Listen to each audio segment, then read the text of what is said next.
Good evening, ladies and gentlemen. Kindly settle down. We are about to begin the proceeding for this evening. Good evening. I also request the people outside enjoying the refreshment to continue to enjoy and get in as quick as possible, please. Yeah. Once again, very good evening. May I have your attention, please?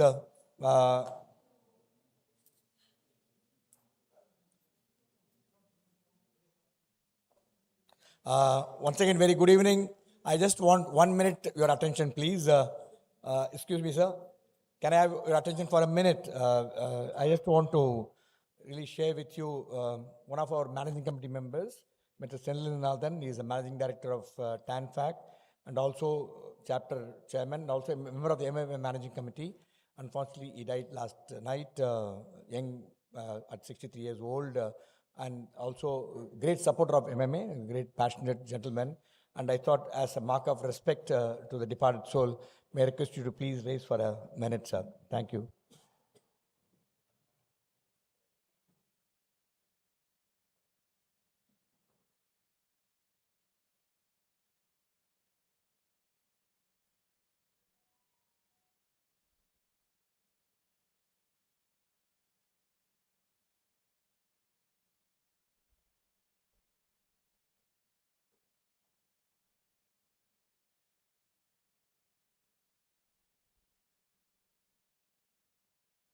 Thank you, ladies and gentlemen. Really appreciate. Thank you for your understanding. Now, coming to today's event, yes, phenomenal event. I want to share with you. We are supposed to commence this event at 6:15 in the evening because the hall was occupied due to the request and due to popular demand of author Ravichandran, where more people want to come. We are able to get this thing. That's why I'm going a little slow, so that somebody shouldn't come and say 6:15 to start earlier. But we start on 6. But the main event will start only at 6:15 when the thing. Making of the dissertation, I must thank Mr. Santhanam for really thinking about MMA to do this event, and we don't want to miss it. That's the reason we said we'll do it at the 3rd floor, and that is also a very beautiful place, Terrace Garden. I know how many of you have been there. Sometimes we do big bookkeeping. A lot of people like that place than this. Ladies and gentlemen, we are going to have a beautiful evening. Many of you who are sitting on the fence want to write a book, want to write a dissertation, want to get a PhD. There are many ways to get you a PhD. One genuine way of getting to PhD is to read this book and you can start writing and get the PhD. And now I put your hand together to welcome all dignitaries. I request them to take their place on the dais. Mr. Mahalingam, President MMA, Mr. Bhaskar Bhat, Chief Guest for this evening, Mr. Santhanam, Guest of Honor for this evening, and Mr. Arun Kumar, Guest of Honor for this evening, and also Mr. Ravichandran, who is the author and who is the real... May I could you please take your place on the dais, please? Come, sir.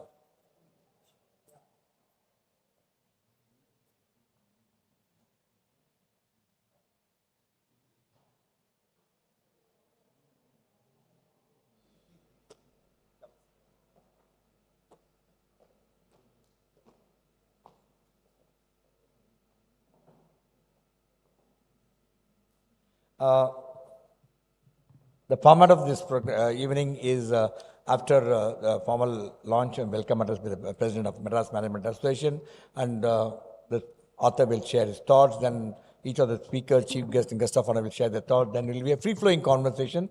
And today we use technology quite extensively. All the viewers watching this program live, please send your questions. The numbers flashed on your screen. The author and the speakers have kindly agreed to respond to all your questions.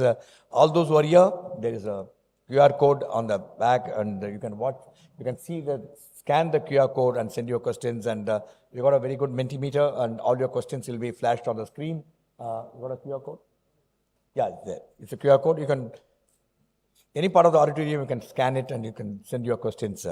Now I will request Mr. Mahalingam, the President of Madras Management Association, to please deliver the formal welcome to all. Yeah. Before I request Mr. Mahalingam, I am going to share the profile of all the speakers together so you'll know what a grand evening we are going to have with some outstanding speakers. May I have the AV, please?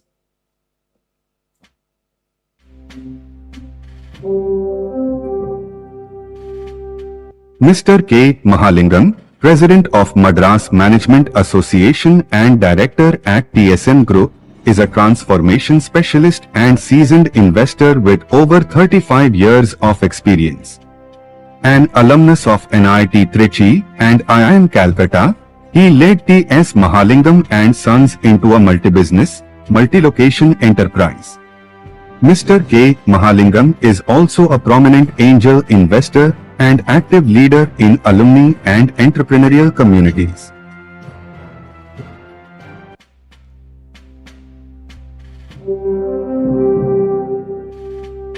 Mr. Bhaskar Bhat, former Managing Director of Titan Company Ltd and ex-director of Tata Sons, is a distinguished business leader known for transforming Titan into a multi-category lifestyle brand.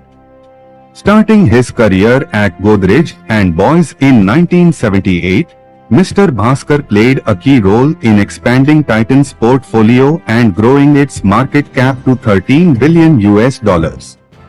An alumnus of IIT Madras and IIM Ahmedabad, Mr. Bhaskar continues to contribute to industry as chairman of Kansai Nerolac Paints and serves on several prestigious boards.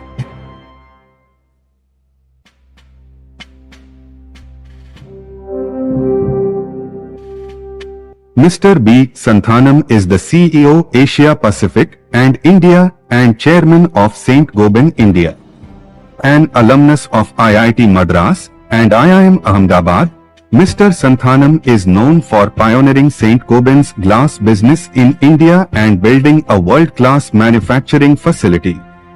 With a career spanning leadership in industry, HR, and innovation, Mr. Santhanam also serves on the boards of Titan, Kasturi Sons, and IIT Madras Research Park.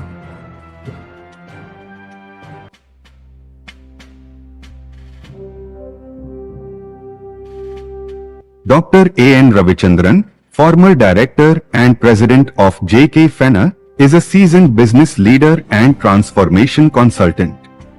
An alumnus of IIT Madras, IIM Ahmedabad, and Aligarh Muslim University, he has held key roles at Bajaj Auto, Crompton Greaves, and Simpson and Company. Dr. Ravichandran is also an award-winning academic and author, known for his contributions to marketing and business strategy.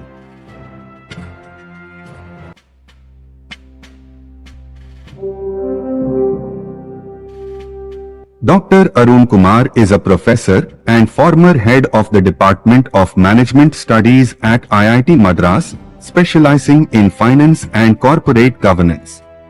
Dr. Arun Kumar has led numerous evidence-based impact assessments on development initiatives across India. An alumnus of IISc and a certified independent director, his work spans microfinance, skill development, and women-led enterprises. Gentlemen, warm round of applause to our distinguished panel for this evening. Still, I got one more minute for 6:15. Before I request Mali to deliver the formal welcome address, little gentle reminder to each one of you, we have a lovely event on 26th of April. Muthaiya Memorial Lecture, you all know Mr. Muthaiya, well, great man who has done so much for Chennai City. The lecture is on the theme Global Player, India as a Global Player, the challenges in the multipolar world. We got General Shankar, PVSM, AVSM, VM, he's going to be talking to us. He's also part of IIT Madras, and Captain Ravichandran will be chairing. Then we also, on the 9th of May, a lot of things are happening. We thought this event, what we are doing is very, very relevant. How we can align and arise the inner journey of to outer effectiveness. We got Yogacharni Maitri, she's come from Canada, outstanding thought leader on this subject. She'll be talking to us. Then we also have a book reading on 15th. We have lined up so many events. I thought 2-3 of them I'd tell him. Besides, we are also inaugurating our 11th chapter at Vellore on the 29th. Now I request Mr. Mali, President MMA, to please deliver the formal welcome address. Mr. Mali. Good evening, everybody.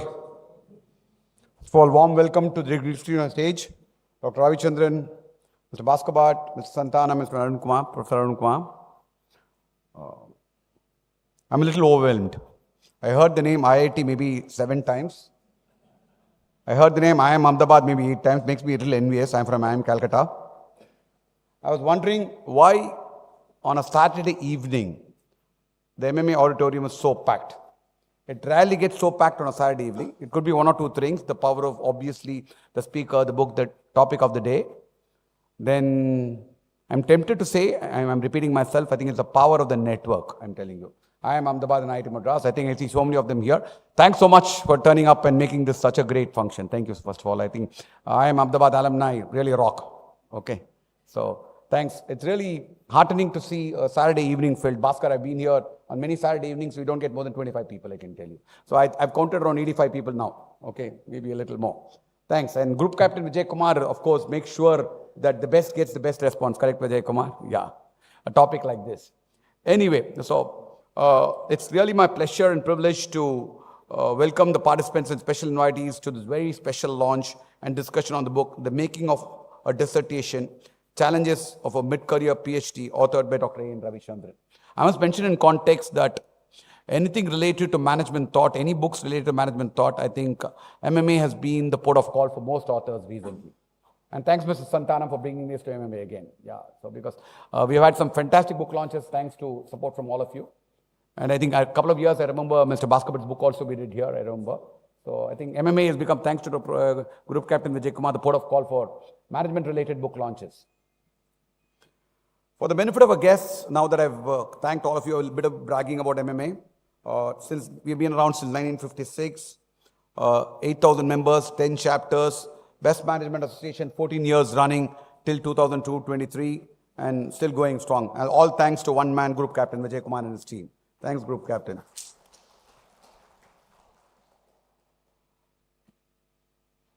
The topic for the day was, I was afraid of talking about it. I'm not a rigor man, I'm not a PhD. I'm at the surface kind of person. So I really admired somebody that to mid-career to do something like this. To join the evening, all of you have joined the evening to listen to a discussion on a book authored by Dr. Ravichandran. So my belief is that, without getting into the specifics, because I haven't read the book honestly, is that management theory and management research can do a lot with corporates and practicing professionals contributing to it. I think what Dr. Ravichandran is doing is human service. Maybe even people like me, it will make it easier to understand because I'll be able to relate to people who have been there, done it, talking about research in theory. Thanks, Dr. Ravichandran, for doing this. Okay, and thanks for launching this at MMA. Dissertation is not mere an academic requirement. It is a rigorous and formal piece of writing, as I mentioned earlier. I'm not sure how many people actually enroll for a PhD, and I don't know how many of those who enroll for a PhD actually end up finishing a PhD. I think this book is going to go a long way. And first of all, people who enroll for a PhD, to help them complete the PhD, by getting the inputs from this book, I think it's going to serve a huge purpose, because I think many people drop out because of the rigor and whatever reason. I think Dr. Ravichandran in his book would have highlighted that to make sure people who are enrolled, and hopefully it will inspire more corporate professionals, businessmen, entrepreneurs, and those who practice any kind of management to take up to writing and contribute to the body of knowledge of management thought. As you know, MMA's vision is spreading management thought and knowledge. I think it fits perfectly with our vision. Dr. Ravichandran, I think, is going to add to the number of PhD scholars, especially in today's context when all of us have fleeting attention spans. We are so Instagrams and Reels, and I don't think anybody reads anything in detail. In this context, I think it's going to be human service. Thanks, Dr. Ravichandran.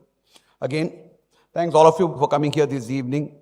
It really feels very fulfilling to see a hall packed on a Saturday evening. I'd like to thank the management committee members who have been here, people who are watching it online, and I'm sure all of us will go back definitely wiser, and a few of us might be inspired to write a book. Knowing the crowd here, many of you could write a book at the end, or do a PhD at the end of it and write a book on it. Thanks again for coming by.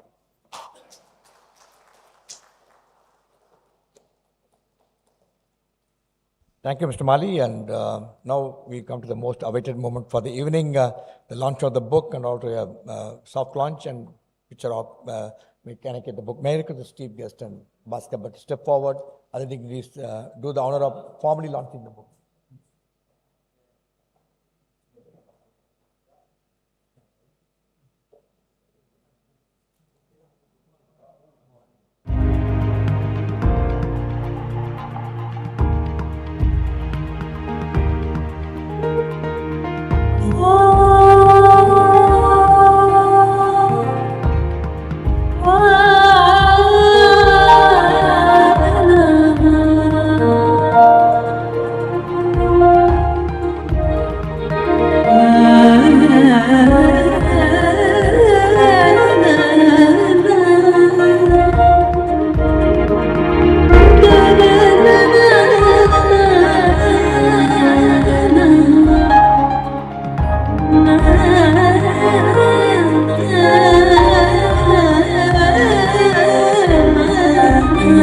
Ladies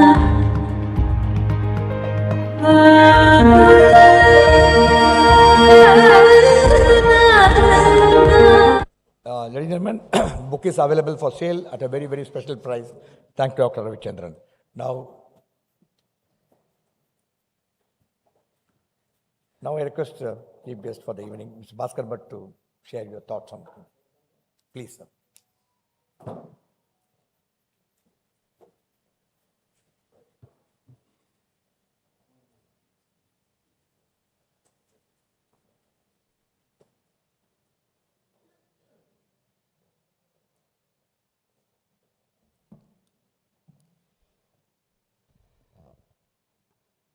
Good afternoon, members of MMA, the managing committee, and of course, it's always a pleasure to come here. Apart from the historical impact of MMA, the performance of MMA, I just heard Santhanam tell me that every day MMA has one function or the other. In fact, today I think there were two. This is the second function. Sorry?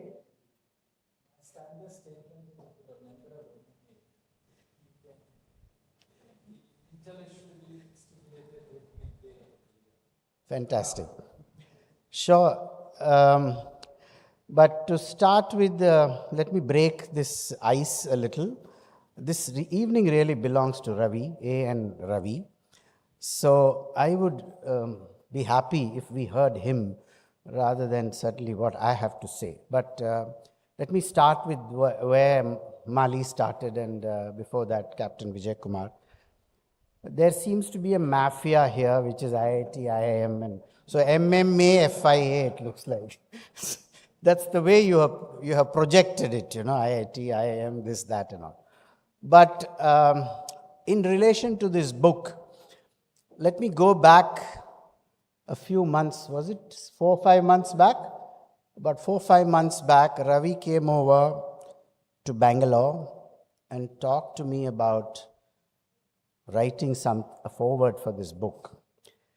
Frankly, when we were together at IIT, I don't know about Santhanam, but some of my classmates here will know, we used to have a derogatory word for our seniors who were not doing BTech. They were doing MTech, forget PhD. They were called Van Loons. Do you remember Van Loon? Van Loon was the author of a chemistry book which was only for the MTechs. So we used to say, that guy, Kaveri Hostel, Van Loon. Okay. So for us, we were young and brash, and therefore a PhD was beyond a Van Loon. It was like a waste of time. Later on, when I thought about it and when Ravi met me, I was linking PhD to golf, because sometime, in the middle of my career, people would ask, so when did you start playing golf? I said, I never started. Why? Then I became a member.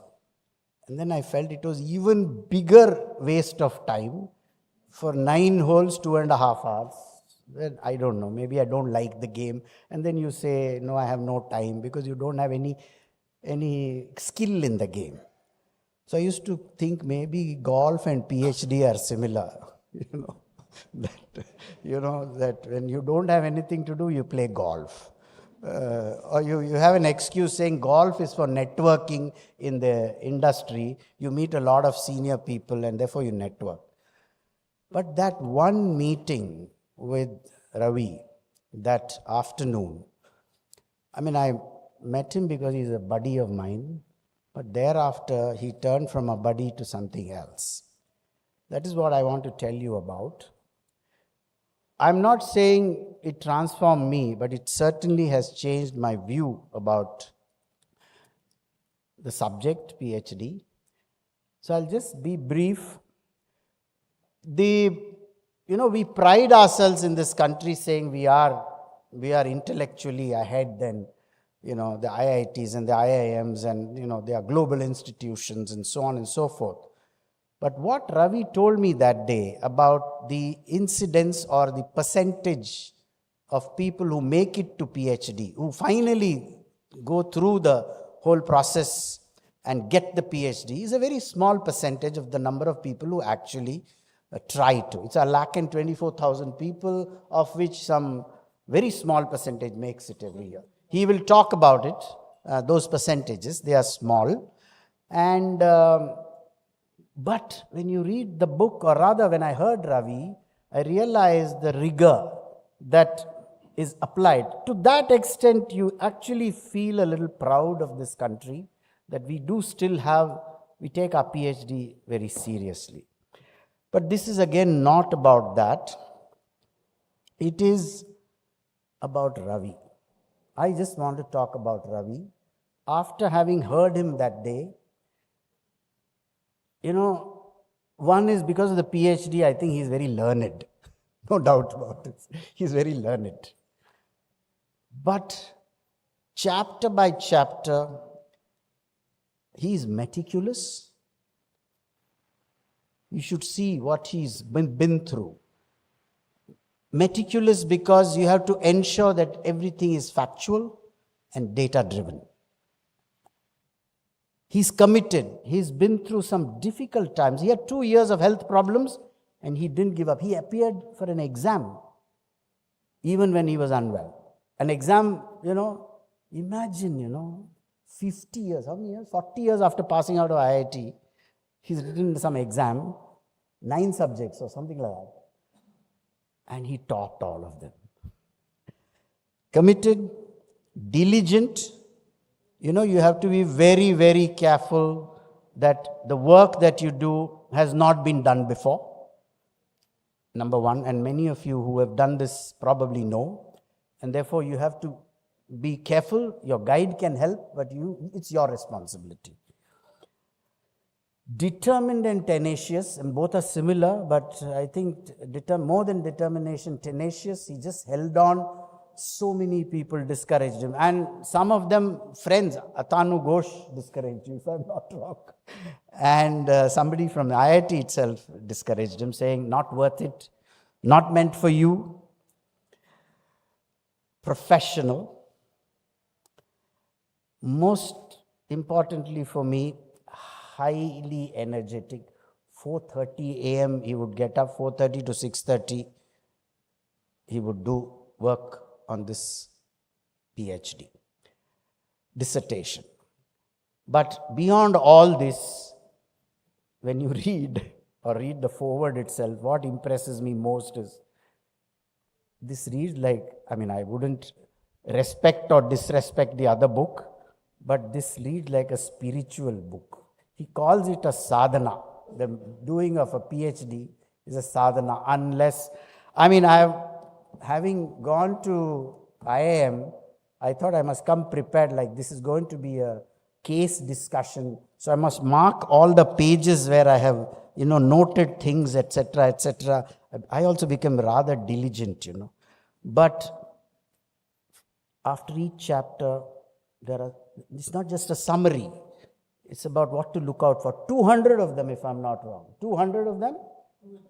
211. See, he is so diligent, so accurate, so factual he is.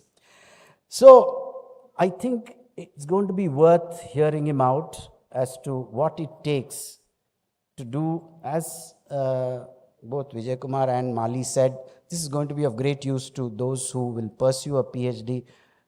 And my respect for PhD has gone up, but it's going to take a little bit of time for me to respect golf.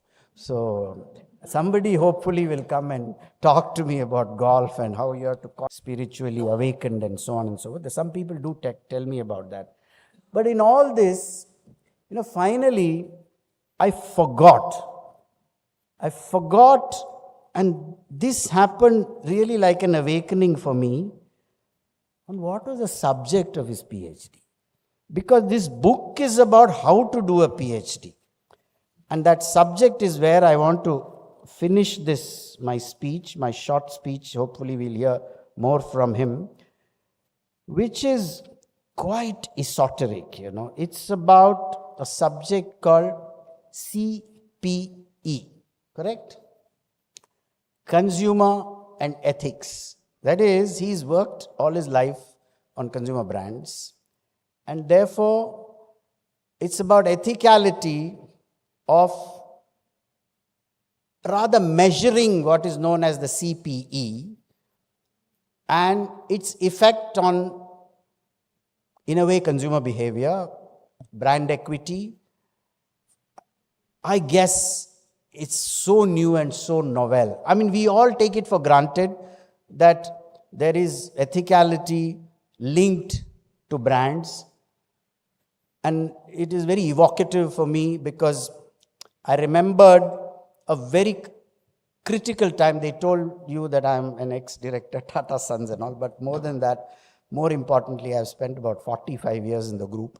And at a very critical juncture in the group's history of the last 15 years, there was a crisis, and there was this point was very well articulated by the late bull of the stock market, Rakesh Jhunjhunwala, when he said, Tatas are blessed by God. They can do no wrong. And when he made that statement at that critical point, he influenced a lot of people in the business community to do what Tata's or Ratan Tata wanted done. So the brand and ethicality is a subject, in a way, in the Tata Group we take for granted, but this dissertation of his is going to add a lot of value, certainly for consumer marketing. Apart from the book that talks about how to do a PhD. So it's a double whammy, you know. He's done a PhD and then done a book on how to do a PhD. Well done, Ravi. We are very proud of you, not just as your classmates, but as a community of, business professionals. Keep up the good work. I wish you can transfer 10% of all that you said to someone like me. Thank you. Bye-bye. Thank you. As usual, great insights, thought-provoking. Now I request Santhanam, before that, Mr. Bhaskar, if you are a golfer, you play golf, you don't have to worry, the PhD will be conferred on you. Mr. Santhanam.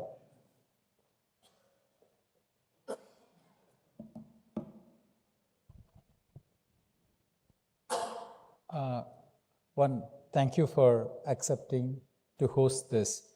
When I was, I think I also had very long conversation with Ravi when he asked me to read the book and say a few words about it. And he had already told me that he had got Bhaskar Bhat. I said, you have Bhaskar Bhat, why do you need anybody else? But he said, no, I need you also to add a few thoughts. And it's always a big challenge when someone asks you to say a few words about the book, because you have to read a lot of that. And as in corporate, we stopped reading things. And so it was a fairly big challenge. And but when I started reading this, I was really hooked on by what Ravi had done. I've always known Ravi to be a kind of a scholar practitioner. And I think whether it was in Crompton's or Bajaj Auto or TVS or Fenner or for that matter in the Amalgamations Group, I think he's always had this combination of consumer market behavior and putting that into a kind of a framework. And I could not have thought of anyone better than MMA, because just remember that this is IMA, Aligam's AMU University, right? I think you're one of the 250 scholars who come out of this, and I was astonished by the fact that something in just 30 years you have 250 PhDs coming out of this effort by the All India Management Association and Aligarh Muslim University. You know, we all have a certain amount of, especially those who have done like undergraduation and from IIT, we had a certain discomfort or for that matter, disrespect for PhD in India. But I think this book dispelled everything about a work that you have to do for a PhD in India. I think the kind of thing that he talked about in the book, and if you read that, it's a very breezy read, and you can finish that in 2-3 hours, but then you have to go back, repeatedly to be able to pick some lessons from that. And as he said, there are 211 lessons, and at the end of each chapter, there are 10 or 15 lessons which are very, very relevant. And Rajni, my spouse, has always been interested in, she couldn't attend today, she was always interested in doing a PhD. And we've had this conversation in our home quite some time about what is it to be able to do a PhD. And we realized that there's a tremendous amount of challenges in a PhD. In fact, she went and met quite a few of the people, and at least 4 or 5 of the people whom she has met who had transitioned from a career into a PhD. 3 out of the 4 said that don't even go into it. I think your idea of a PhD, because in the corporate we have this wide-angled lens about anything, right? We are not particularly deep in any subject. We have a wide-angled view.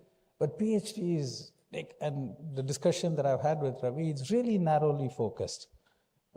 Either you take a deeply researched topic and go find a small gap in it and then try to add some value, an incremental value.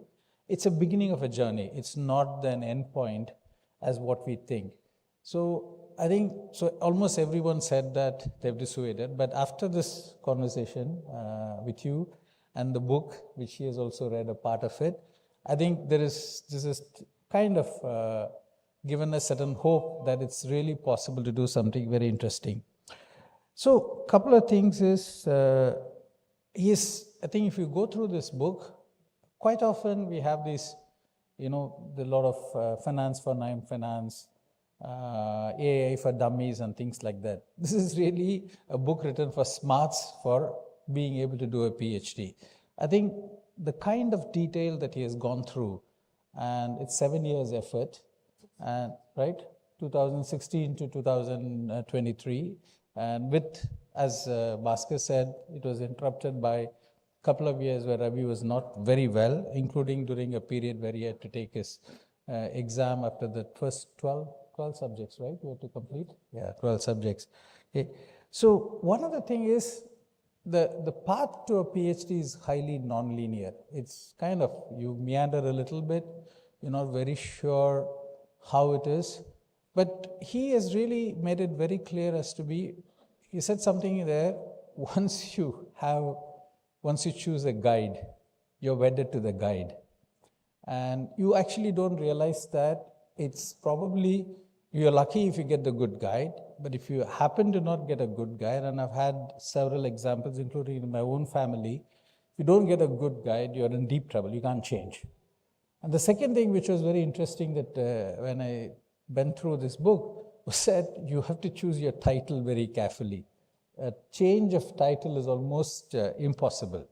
So therefore, when he talked about this whole thing, the influence of customer perceived ethicality on brand affect, perceived quality and brand equity, I was actually hooked onto it. I happened to be in a B2B company in Saint-Gobain all my life. And therefore, the brand awareness of Saint-Gobain and the perceived ethicality, all of that are very critical. And in the last 6 years, I happen to be working closely with Bhaskar Bhat's iconic company, Titan, as an independent director. So this whole brand perception and customer perceived ethicality is a very crucial topic. And it is really something which Ravi honed in on, a big gap in India. I think this is a topic which is probably quite a lot of that has been done in the overseas. But in India, I think this is a very important gap. I don't think we have studied enough. We don't study enough in India of many of these research topics in any case.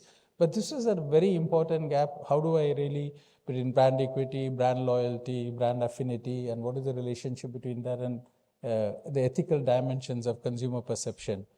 I think this is really an important topic. In fact, after having read this, and I went through that again for coming for this, I see tremendous amount of opportunities for this to be spawning off a lot of studies on how is the brand perceptions and ethics and how are all of these are related. So therefore, there's quite a lot. And I think his work, in addition to the fact that it's like almost like a kind of a Bhagavad Gita or a Bible for anyone wanting to do a PhD, what should you do at the choosing a subject, choosing a guide, choosing an external guide. And in his case, he's had at least an initial external guide who seemed to have been outdated. And then he had to get another person who was not keen in involving himself. He had to change the external guide. And many of these are extremely difficult because it's not exactly a very, what shall I say, a democratic, transparent process going through this PhD. You realize all of that, and only when you've gone through all of this, and someone like Ravi putting that out open tells you what all things that you'll have to prepare yourself for. So I think, to me, I've written a lot in some of these things. The three key themes that resonate for me come from of this is really staying deeply immersed. And I think Ravi has been deeply immersed. It's really the starting point was a deep reflective survey that he worked on. I think literature survey. And later on he mentioned somewhere that he has quoted something like 250 to 300 papers in your thesis, right? Close to 250 to 300 papers are quoted references. Okay, so I think it's an extraordinary amount of sadhana, as what Bhaskar also referred to. I think the rigor and the routine that he advocates, getting up at 4:30, as Bhaskar Bhat mentioned, just putting, really allocating time. They're not necessarily only good for someone who's going to do a mid-career PhD. It's good for any one of us. Okay, to be able to devote that kind of a time to stay immersed in the topic in a world of really fleeting attention. I think this book will give us back some hope that if you're really deeply immersed in something, you can really make a dramatic difference. The other thing which I was very happy is, right through, I think what helped Ravi was staying connected with his extended network of friends, alma mater, whether it's IIT Madras, whether it's IMA, whether it's LIBA, or whether it is CESS, right? I think the Center for Economic and Social Studies. I think it is, what I liked about is he reached out whenever there was a roadblock. When he perceived a challenge with his guide, he had to reach out to his network. How many of us do that? I think in our work or in our life, sometimes we just are stuck, and staying connected and reaching out to the network to be able to unlock some of the difficulties that we face. I think this is something which really I learned a lot from this. The third one is really the staying organized. I think he's been extraordinarily disciplined. One of the things that he talks a lot about is, I think some of us who studied statistical methods and data analysis, and at least I studied it in 1978-79, and some of my classmates here, including Ravi, I think he talked a lot about owning the data, doing the analysis. And the kind of thing that he has done is really will send you goosebumps. I think he used to spend hours going through YouTube videos learning about statistical methods. He went and took tuition from Professor Raman, right, of the Madras University, if I'm not mistaken. I think he went and took tuition on how to apply, how to use the data, how to be statistically relevant.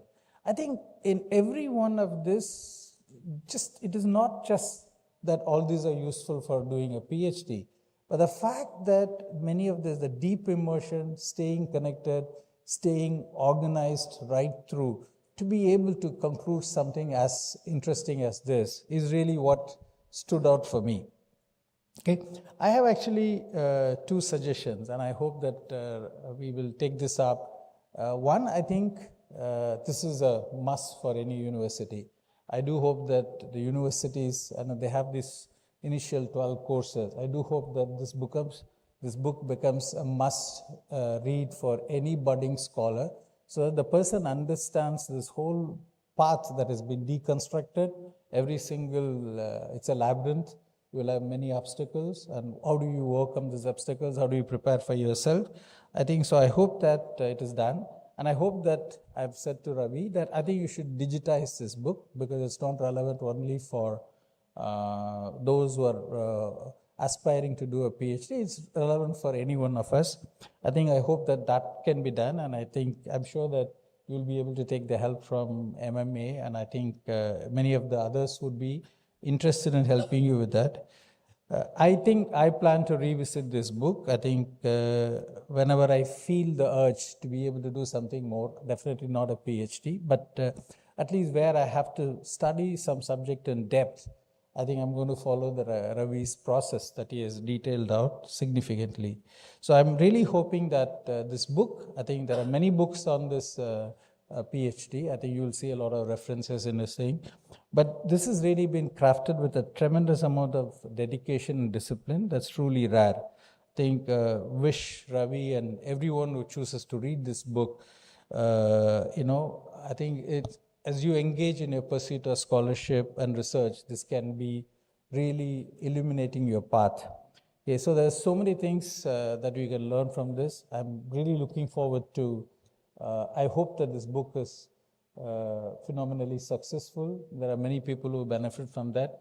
I want to thank the MMA for, I called him up. I just sent him an SMS and he said that it's definitely possible. We chose a date.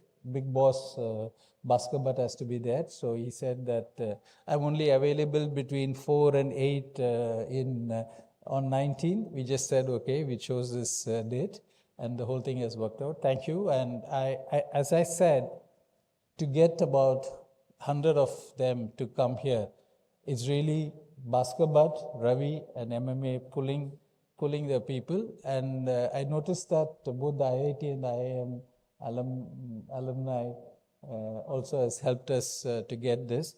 The only thing that I want to do is, the average age here is 65. Okay, right? The average, sorry, I think there are some who are maybe 50. Okay, that must be the youngest. I think we need to reach out to youngsters. If this book has to make a difference, because the other day I was talking to Professor Kamakodi and Bhaskar Ramamurthy, they said that there is a 50% drop in people applying for masters and PhD in India. There is a dramatic decline in the number of people coming to do PhD. So we need to do something, because I think we need these deep studies in order to illuminate and throw light, and these things do help a lot. It is not everything is practice. So I do hope that this book will trigger those kind of debates that will make more people take up PhDs if they are mid-career or if they're youngsters. Okay. Thank you, Ravi. Really looking forward to the success of this book.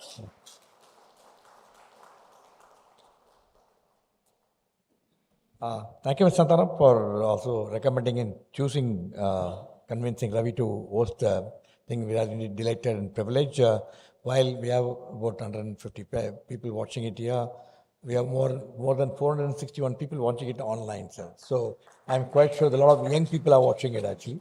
I now request Mr. Dr. Ravichandran to share his thoughts, what made him write the book, and much more. Mr. Ravichandran.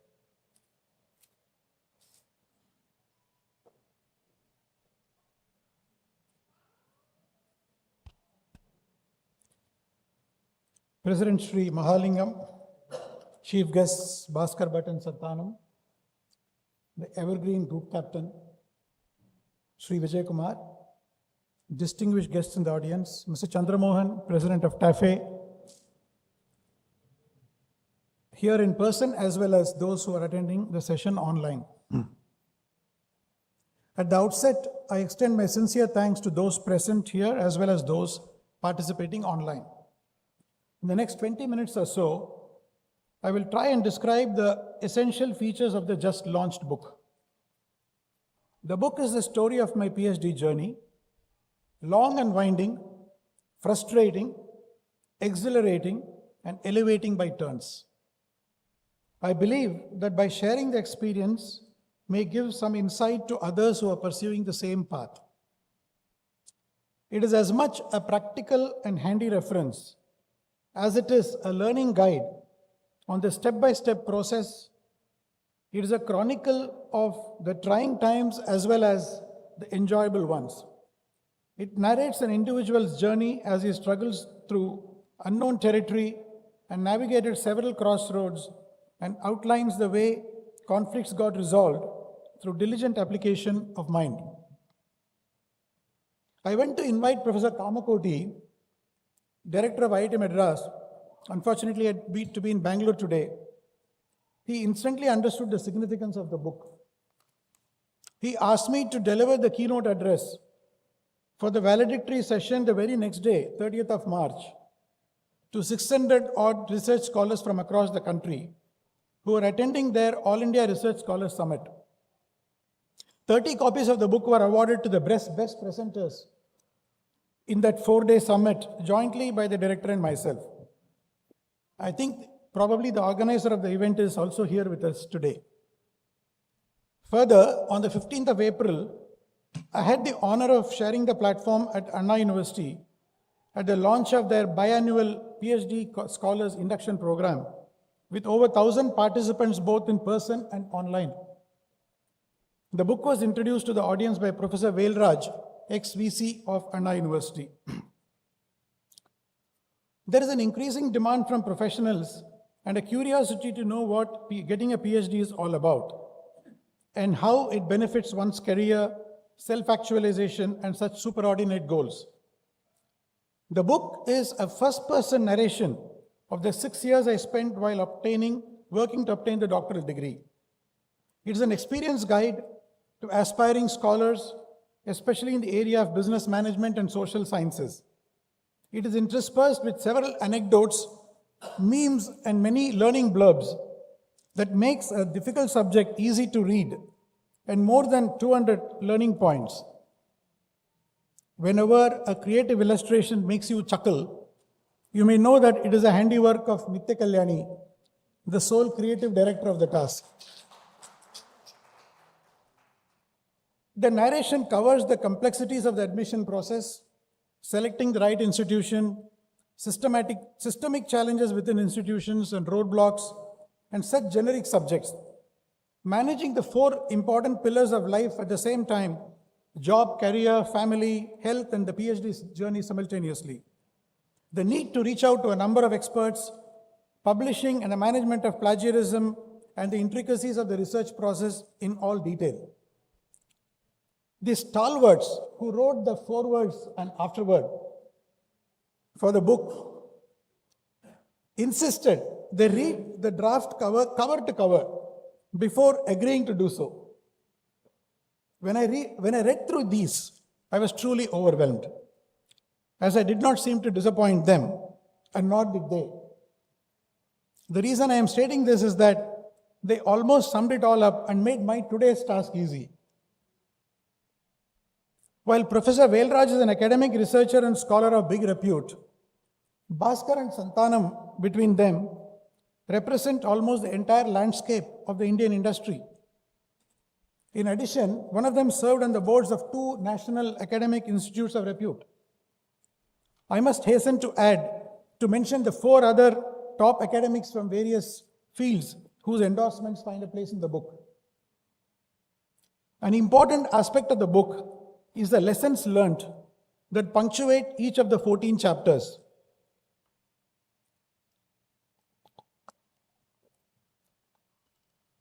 To quote Bhaskar and Santhanam, these distilled nuggets of wisdom, I like that expression of yours, offer practical guidance and reflect the hard-earned knowledge that comes only from lived experience.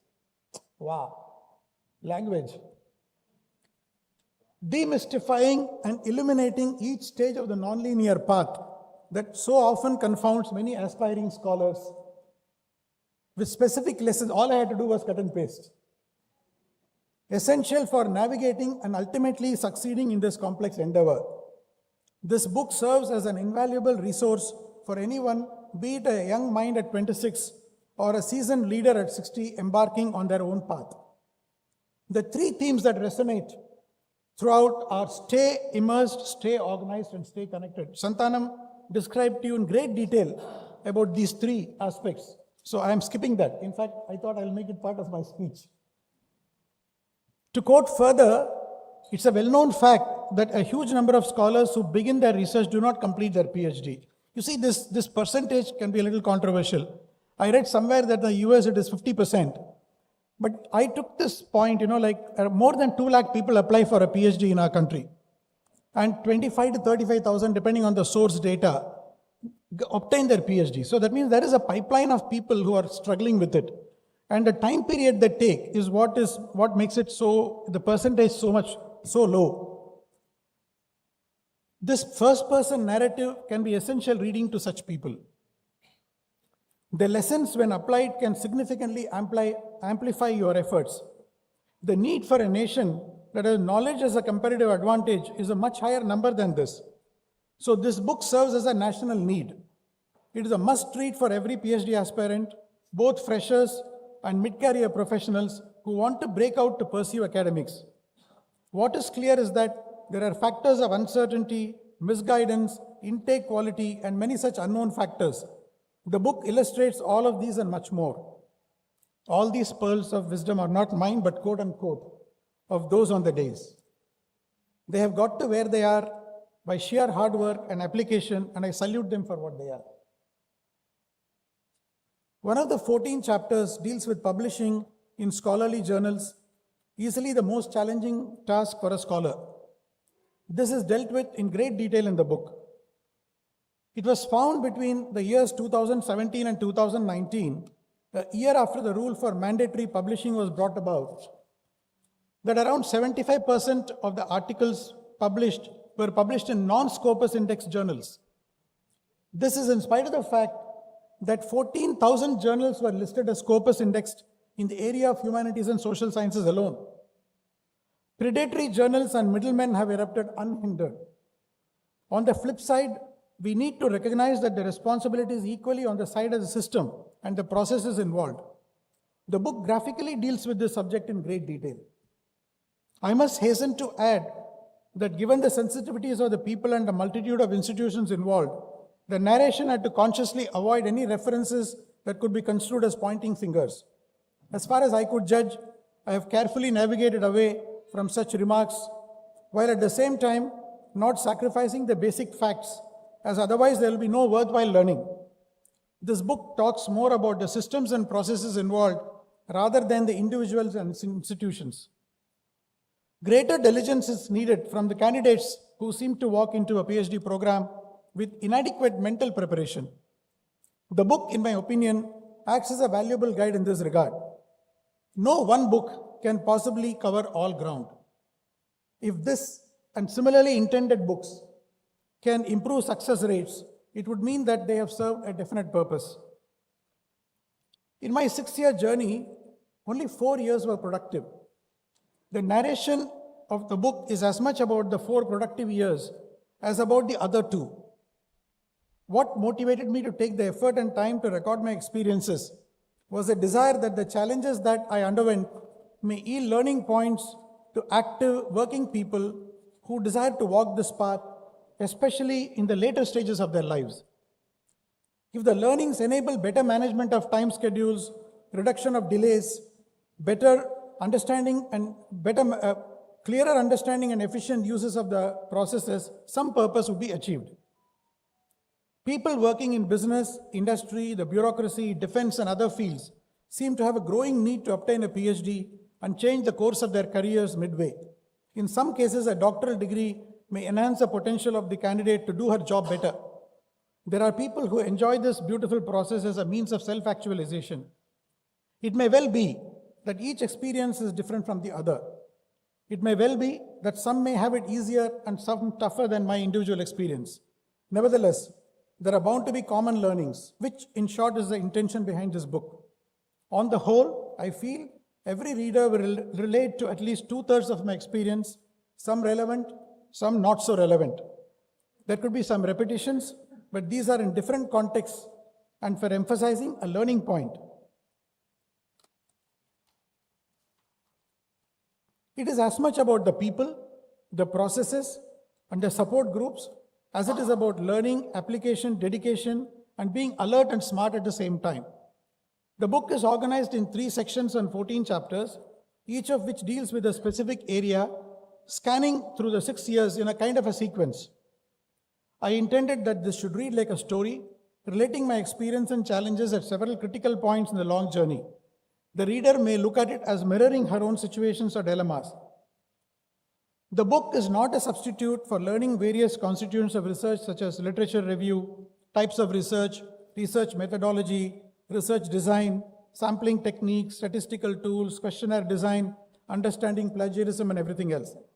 There are prescribed textbooks that need to be systematically studied before a candidate goes about the major task of beginning to do her PhD. But it is unlikely that the insights that are shared here find a place in any of these standard textbooks on how to do research.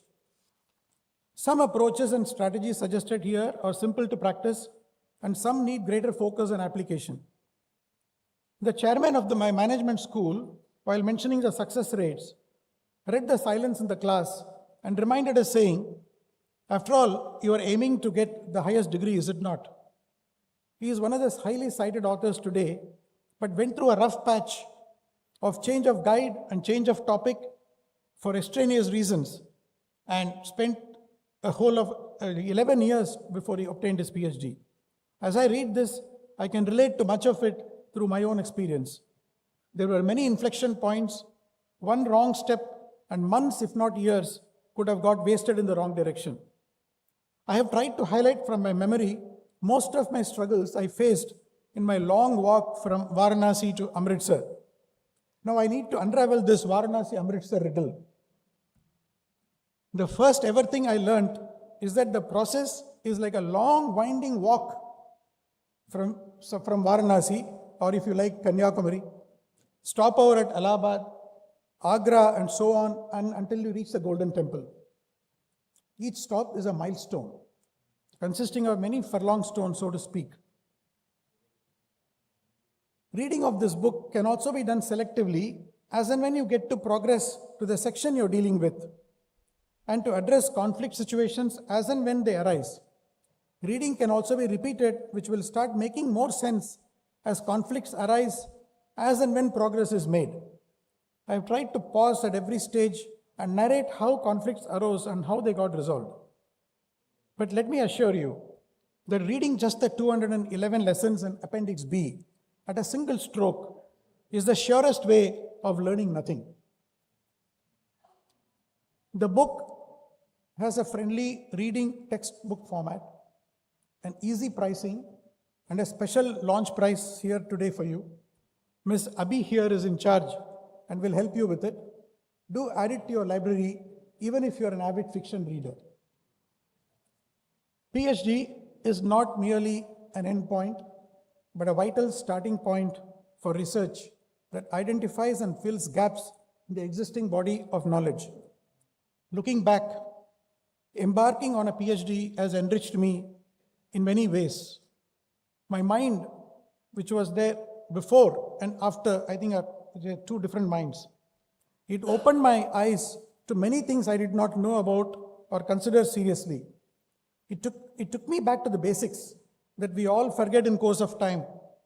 It has also brought me the pleasure of standing before this august audience and sharing my thoughts today. Thank you all for this unique opportunity.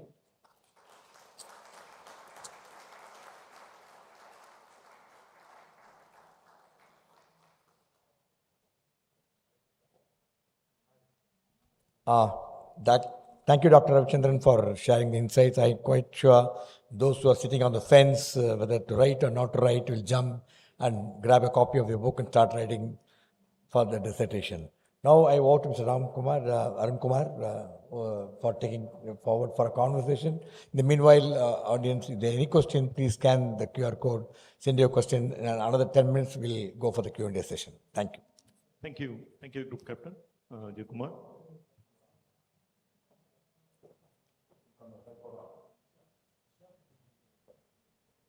Thank you, Dr. Ravichandran, for inviting me over and to moderate the session. And also, it's an honor for me to share the dais with two industry stalwarts. I have a set of questions drafted because I read through the book completely and cover to cover. And I thought I'll just pick up a lot of things from his speech also. And you said that they're going to act as a guide for people who are doing their PhD mid-career or even at a late stage of their career. So what parts of the book do you think they should concentrate, or what should be the quirks that they should be able to pick it up for, especially their specific skills, what you're looking for from this? They should be able to get. Arun, I think if they are in business, I think they should read it cover to cover. See, when I talked about meeting Professor Kamakoti, and you'll be surprised, he told the class that at least 100 of the 211 lessons are applicable to him when he did his PhD. So if a technology leader like him found 100 of these 211 lessons relevant, since this is targeted to business people, mid-career professionals for an industry, I would say that they need to go through the entire thing. Okay. So I hope it. Yeah, I mean, I also partly agree with that, because when I was reading the book, I was able to resonate with my own experience of doing a meet. In fact, at ISC. In fact, at the end of 2 years, my guide left and the institute. So I had to really restart all over again and everything. So I could sort of resonate most of it. That's why I just asked you that. Sure. What part of it would be? Yeah. Sure. Yeah, yeah. I mean, I would request both Bhaskar as well as Santhanam to come in.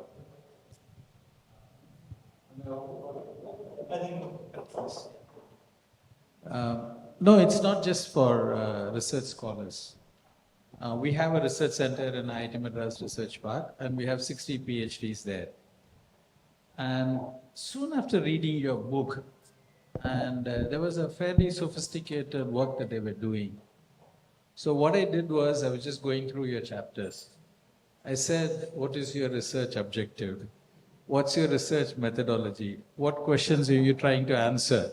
So, they were kind of looked at me with a completely different thing. And then, seriously, and I think, no, it's not that, because we were really doing something very complex.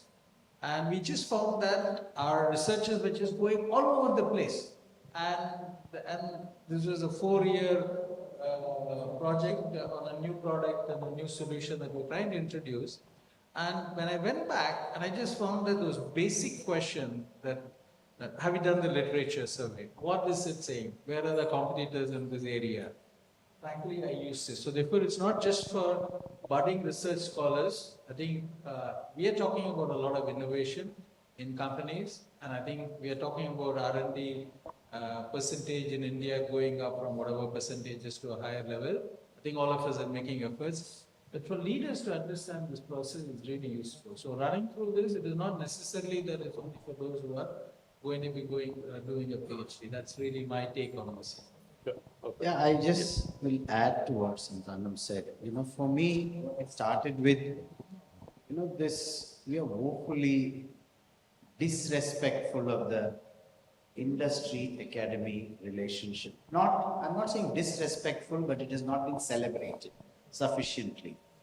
And somewhere we are suffering on account of that. Now, whether it is the German and US model of education or whatever the Chinese are doing, I don't know, or the Japanese, the rigor and the depth of a subject which only academia can achieve, and transferring that to industry has not happened to the extent. And I know IIT Madras Research Park is doing work in that direction, but the academic part of the IITs, still the relationship is not. And therefore, for me, if more PhDs come out and we are able, as in industry, able to absorb them, get their expertise. One is as a process, the other is the subject itself. I mean, your CPE as an index, really impressive. I mean, that, we celebrate. I mean, I know in Titan we celebrate, we do this measurement of brand equity and all that. But I know I myself begin to criticize the research methodology and say, this is playing to the galleries. Every company will say their brand is number one. They, in some measure, they'll be, in this small segment, they are number one. So that rigor that you apply, for me, those two, industry and academia, is important. Yes, Aman, I'm going to pick up the next question from there. Because normally the perception in the industry, of course, I worked in the industry too, and I was my immediate reporting boss. I was the first PhD reporting by was. So his perception is, oh, PhD is like a consulting report. I mean, that is akin to a consulting report. That is the basic perception. I mean, how are you able to sort of overcome that and then get it? Because a PhD is a completely different animal. I mean, it's a different journey. You'll be surprised. 3 decades back, the famous Professor Tirunarayan, he was our consultant. So he looked at my corporate plan for TVS Motors and said, Ravi, this is more than 50% of a PhD. So the ego boosting has been happening from those times. So we guys are meant to think that, if you do good research in your industry or consulting and, you come up with some models and stuff like that, you are entitled. So this entitled feeling of industry people that, okay, a PhD, okay, one year you write it and then absolutely wrong. In fact, Professor Rao, who I mentioned in my book, first said, PhD is a starting point of research. Santhanam quoted this several times in his speech. Yes. It is a starting point of research. At 60, it was a humbling experience. I had to shed all my ego, put everything in a bundle, keep it away. In fact, you'll be surprised. First, I thought I'll do research between China and India. I said I'll make a big point about China and India. Then he said, you got to choose a simple subject, focus, narrow the focus, and carry on. So again, one more humbling experience. So it's a very relevant question. It is absolutely not true. The process is new, and the process is robust. It's like making men out of boys, so to speak. True. I think If you can add to it. Yeah, I don't know how much you agree with the statement, but I mean, that is my perception, at least from what I've seen. I can resonate with it in a way that unfortunately research, starting from market research and other research as well, has fallen into a superficiality which again I'm saying is playing in the audience. Okay, and I'm kind of self-flagellating in that sense in this.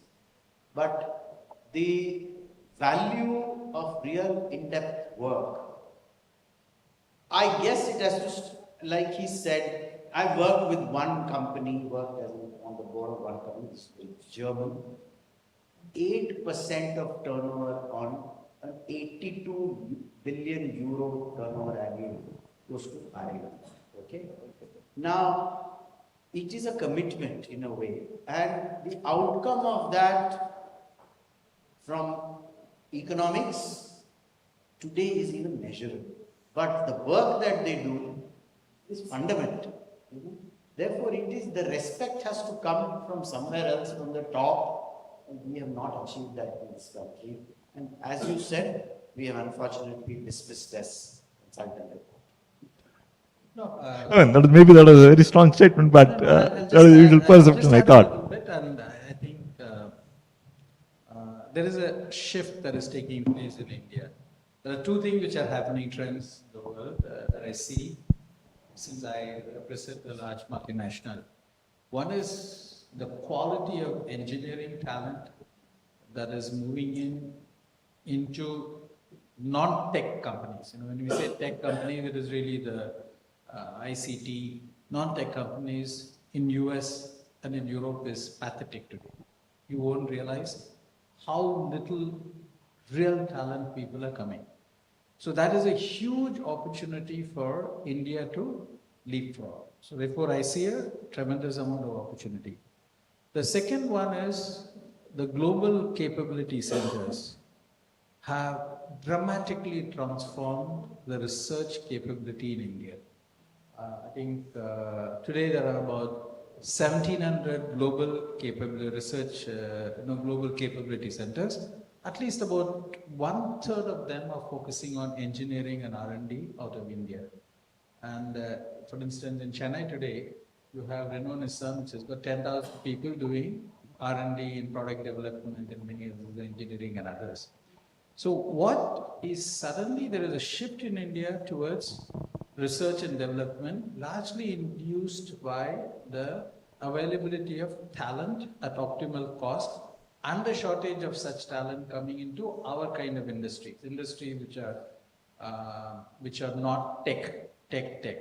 So I think it's a fantastic opportunity. So what I see what Ravi has thrown is the ideas that Ravi has talked about are actually relevant for industries. Because if the industry leaders understand there is deep immersion is required, you need a certain systematic processes. And even though we have recruited 70 or 80 researchers in our research center in Chennai, when I went and asked them all of these questions, thanks to the lessons learned from, I used to read this and they used to look at me. So what is it that you are suddenly waking up to something new? I think it's an incredible opportunity for India. So I see it as a great opportunity, and I've seen this happening in China in a very big way. I think India has got this possibility. I hope that Ravi's book is seen in a larger light than motivating a bunch of people who are willing to do a PhD. Of course, it's going to do a great job. They will help those 12%, right? 12% of the people who enroll become a PhD. I hope that number goes up, but more importantly, I think corporates can play a very important role looking at the methodology and seeing how that can be applied to their own R&D efforts. Thank you. I think I want to pick up the next question from your statement. You said at the age of 60, it was a very humbling experience.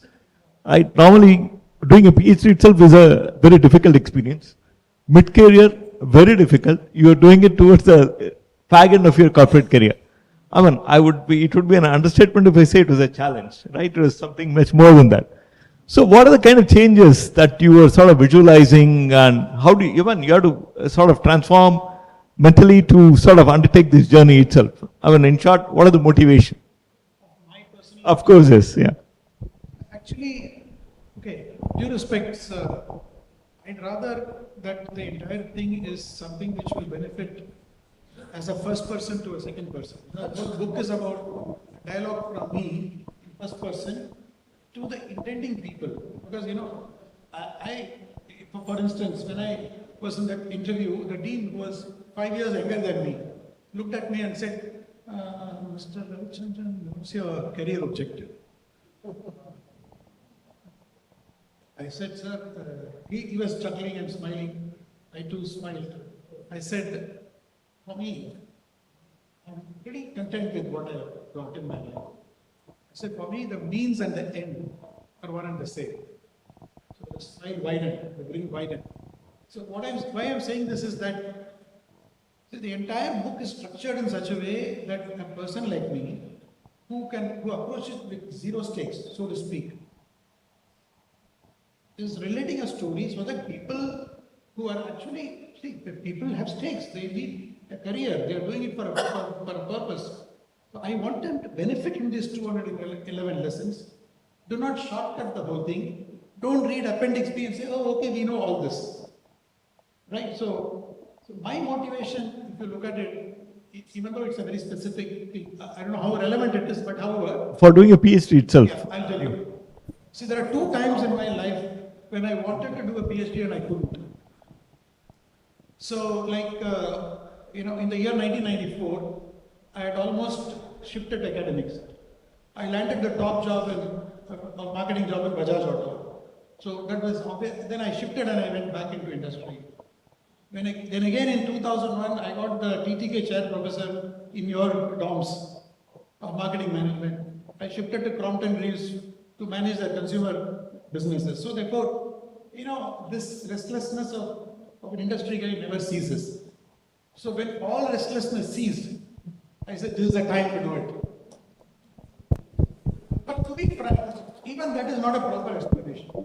This kind of a crazy thing called PhD, to do it, none of these are explanations.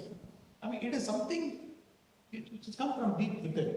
In fact, Ravi, who's my good friend, is sitting there, we were walking in Anna Nagar, saying, why do you want to get into this? You talked about people who discourage me, he is one of those. I thought he encouraged you to write a book. 4 decades ago. So therefore he said, Ravi, why do you do this? And normally my personality is, when somebody likes it, tells him, I'll immediately follow. But in this case I didn't. So why I'm saying this is that one of the important lessons I have given to the people who read this book is that the motivation has to come from deep people. When once somebody wants to do this, there is no looking back. So the preparation, mental preparation, is the reason why the percentage is low. People come with several reasons to do a PhD. So examine your reasons and decide that this is what I want to do. I think that's the message. Yes, I want to give. the motivation is fine, but when you said that you had also done some coursework, 12 examinations, etc. Most of your peers would have been in their 20s, fresh PhDs. I mean, you would hardly find people who are mid-career or late career, certainly not in the late stage of their career. I mean, there would be sort of resistance both sides, right? I mean, a 20-year-old will not want to sort of interact with you much. We are at IIT IM Mafia. You should visit our Golden Jubilee meet now and just see the way the guys behave, okay? So for that matter, in somewhere, so we'll put all youngsters to shame, right? So to be frank, I'm thinking of it only when we are asking me now. Nobody made me feel like that. Even today they are in touch with me. They try to ask me questions about Ravi sir, how to do it, this, that, etc., etc. So therefore, I think I didn't have that issue. So That's fantastic, I think. Now let's come to your PhD journey itself. I mean, you identified AMU, and before that you did a lot of groundwork. You were sort of trying to work on a PhD with Hyderabad and other places. I mean, this entire thing would have been a little, PhD itself could be, as you said, frustrating experience in between. So a lot of people go through ups and downs during a PhD. So, I mean, given your high-flying corporate career and other things, how come you are not getting frustrated? How come you did decide to pursue it, not sort of give up and go on? see, in my 6 years, 4 was productive and 2 was unproductive. 1 whole year went in this process of choosing the right institution. So I wasted a lot of time in that. So, in fact, the reason how I shifted is also because I had a bad experience. I have related that in my book in great detail. What was that bad experience? And one of the learning points is a bad experience is often an indication that something better is going to come. So very, very important in a lesson in life. And so 1 year went in this process of identifying the right fit. As they also said, the wrong guide, the reluctant guide, and so on and so forth. True. So 1 whole year went in that process. The thing is that if you see the whole point of saying that, how did you pursue that further, is to be done by reading the book. It is not something that can be stated so as an obvious thing. I don't know if I'm in sync with your question. Yeah. Was that the intent in your question? Or True, same. I mean, how was that experience not frustrating? That is what. How come you how are you able to overcome that and then still keep towards your goal, pursue your goal? That's what. So therefore, there are several points like this where you will get frustrated. So if your motivation is deep enough, you take them as stumbling blocks. As I said, bad experience leads to something much better. If you have that philosophy, I think you'll be able to. Sure, great. I think let's take the question for Mr. Bhaskar Bhat.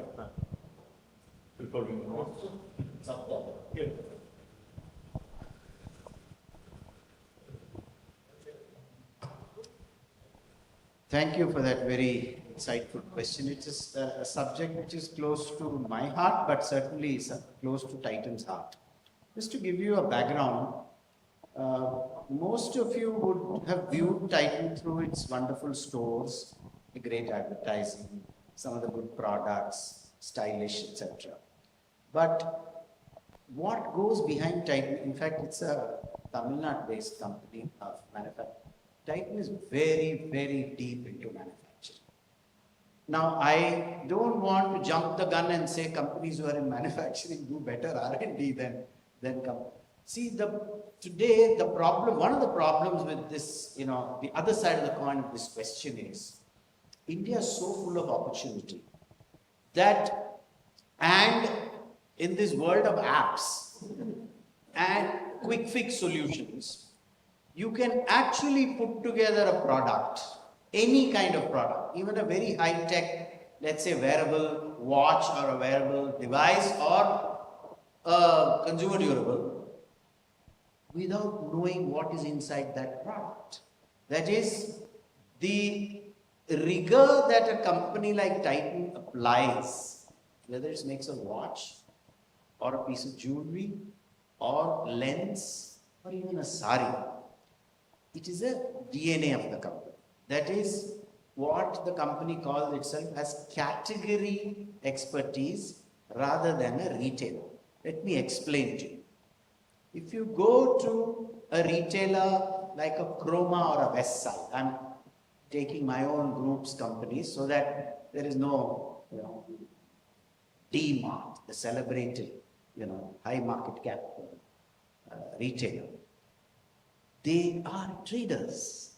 They are traders and we love their products, but they don't know what goes to making a better phone in Chroma or a better washing machine that Chroma sells. It is a ring, and that has triggered the economy, has made it grow, and therefore what we used to call fundamentals of physics and chemistry and maths is lost in that. Therefore, Titan's innovation, let me give you the latest from the Titan's table, which is much after I retired, but the passion continues irrespective of who's there. The mechanical watch that has been put out in the market, I think it's sitting at 30 lakhs. It's a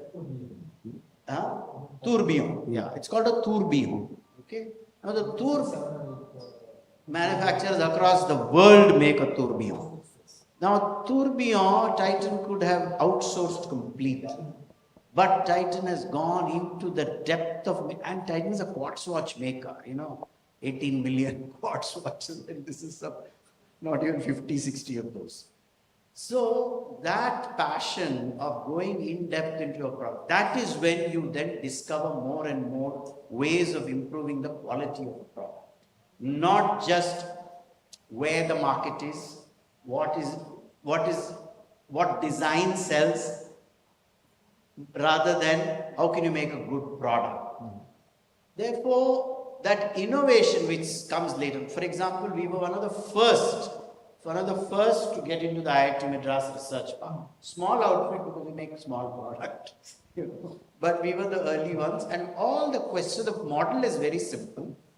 The marketing, which is the more celebrated function in Titan, the marketing and the retail one.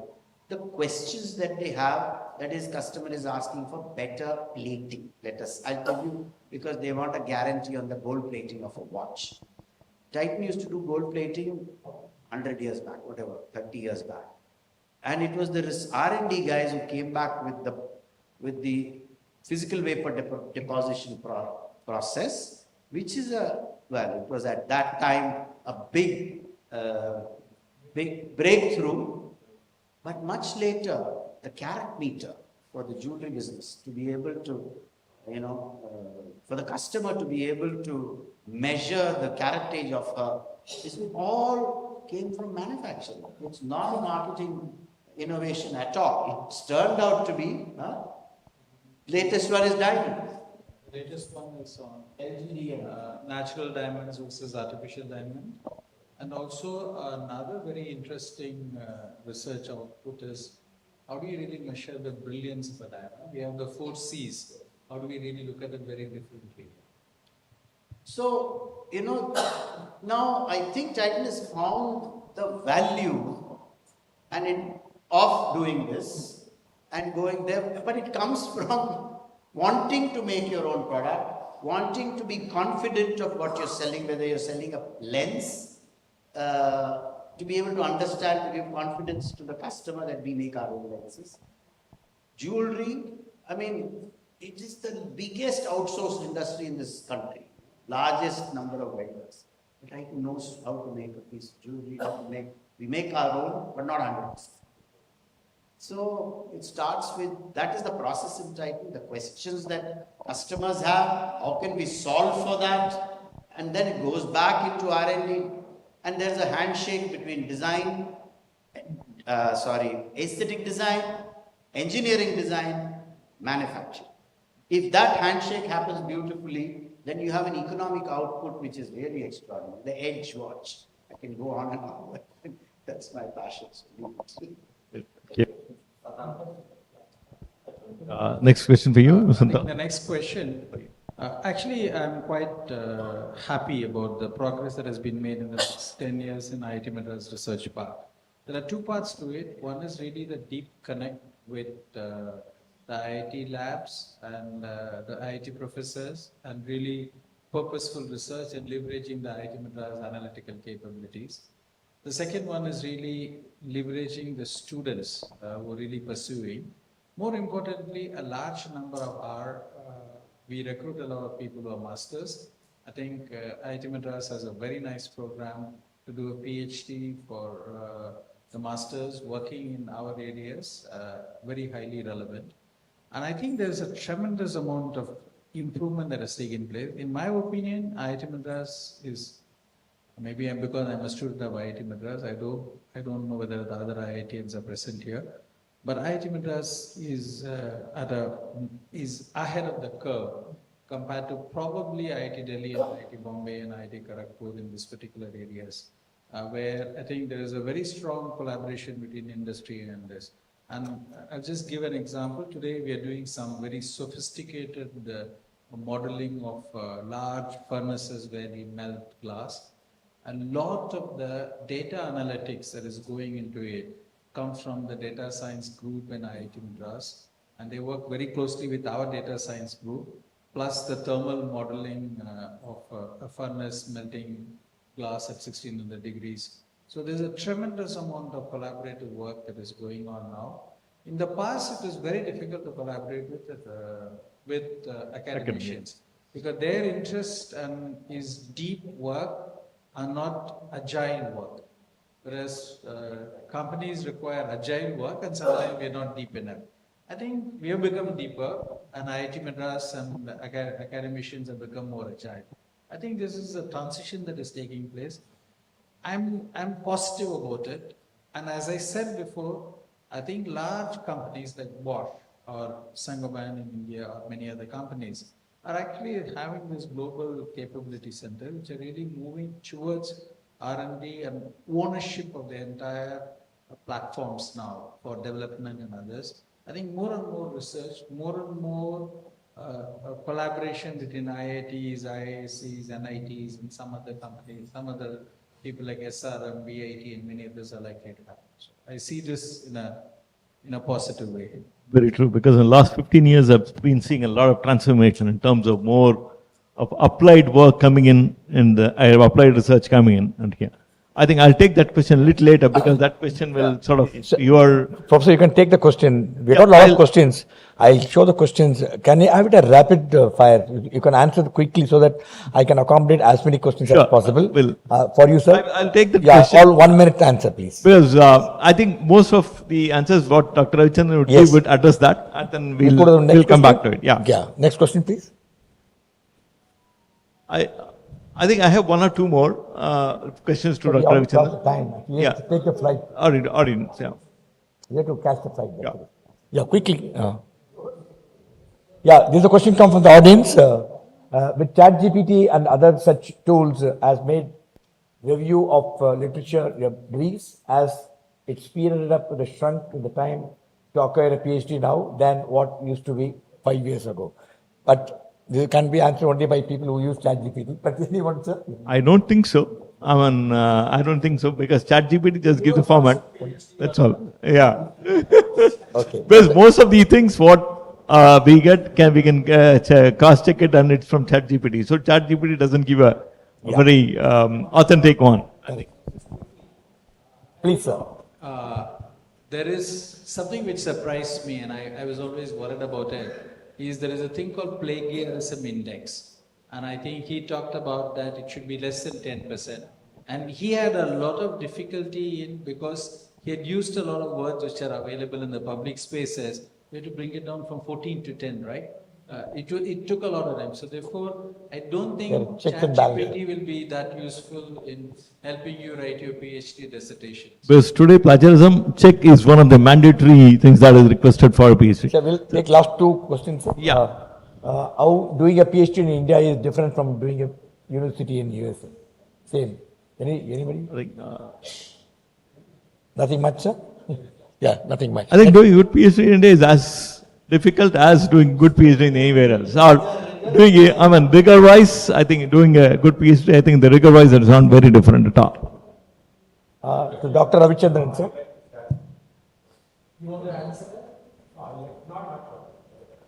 Yeah. There's a question to Dr. Ravichandran. I'll on top Yes. of the list is data. See, in India, data is a very big challenge. So therefore, I think I went all over. You see, first I had hired somebody to do some questionnaire work for me. But soon I realized that that person was not a master of his craft. Very painful realization. So then there is one person who is unfortunately missing in the audience. She opened me to that file. She said, sir, you can yourself do your data analysis. Oh, that was a turning point, actually. Biggest learning lesson for me. You got to be the master of your own data. I think that was a big challenge, big turning point. The other big challenge I had was right at the end of my data analysis. I got stuck in what is called mediation analysis. It's a technical thing, I'll make it very quick.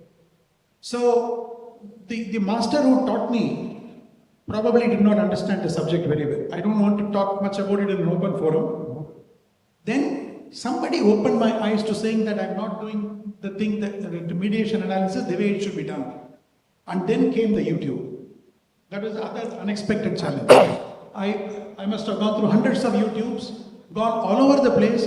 Finally, I identified a 13-minute clip, which gave me the complete solution to how to do that analysis. And you know, the entire results and everything else fell in place. So these are two. I think the third, the third actually is to identify, I would say identifying the institution and the guide. These are all sensitive subjects.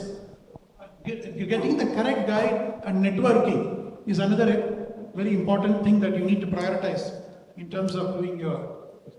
Thank you, sir. Professor, final question from you. Then I request Mali to please come on to the stage. I think... Mali, sir. MLC wanted to... You, 1 minute, sir, because you have to go to the air. At the outset, I compliment MMA for organizing this wonderful event. I'm also just to travel like Dr. Ravichandran, but I seen here there is a thirst among Indian industries. Moving from academic to industry, industry to academic. Industry to academic is very, very difficult. When the country is moving towards a $5 trillion economy, 1,200 universities, I recommend this dissertation book should be a ready reckoner for all the universities. I think that's only my wish. Why? Because I am from the maritime industry. I travel almost all the ports across the globe.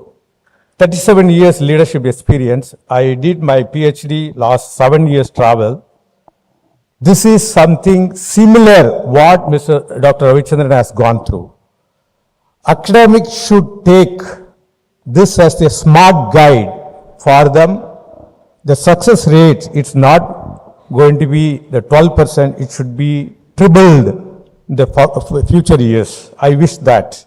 Yes, this has one capsule with all medicines put together, and this can be a ready to eat stuff. I would say, I thank him for taking this kind of time and energy to bring it to this level, and not only for India, it will be for the global reference. Yes, doing PhD is difficult. Bringing how to do the PhD itself, it's a very challenging that itself. For that only one thing is needed, mental stamina. 11359, you see, he is not carrying any books. He is only a marathoner. A marathoner can do, I am a avid cyclist. Kashmir to Kanyakumari, similar, he Varanasi to Amritsar. You need to have a mental stamina to do the PhD. Please equip yourself. That's all. Thank you so much. I think my last question to last question to Mr. Ravichandran. I don't think I want to do a PhD again, but if at all you plan to do a PhD again, what are the changes that you think you would have made, or how differently you would have done it? I'm certainly not going to do a PhD again. That from my side, I'm making, yeah. This is a universal thing. You know, you ask any guy who's in the PhD, anywhere in the globe, he'll say, I want to get out, you know. So you're not alone in that. So nobody is alone in that. Okay, to be frank, I'll be very swift. See, I talked about 2 years of wasted time and 4 years of productive time. I can tell you that if I was younger, I would have probably wasted more time. Yeah, I would have given up. So, but in that, I have actually quantified about 7-8 delays in my book. I quantified them in terms of months. I will say, you know, if I were to do it all over again, I could at best say about 6 months, at best. There are some systemic delays which will remain. I do not expect the system to improve. Because, see, for instance, you submitted your thesis, there is an external examiner in the United States. He will take his own time. 4 months. 4 months is the gold standard. For me, it took 10 months of rigorous. I am a marketing guy. I go right there to chase. Okay, I chase everywhere. I'm known to be a good chaser. Despite that, I chase my guide also. Yeah. So, despite that, it took 10 months for me from the time of submission to the waiver virtue. So, therefore, these systemic delays are bound to remain. I think I broadly answered your question. Thank you, Dr. Ravichandran. I know making a dissertation, it takes 3 to 5 years. Unfortunately, we have only 90 minutes. One of the speakers have to take a flight, hence we have to close it. My request, Mr. Mali, to please step forward. Thank you so much, ladies and gentlemen. Big round of applause to the panel this evening for really bringing out a great insight on the book.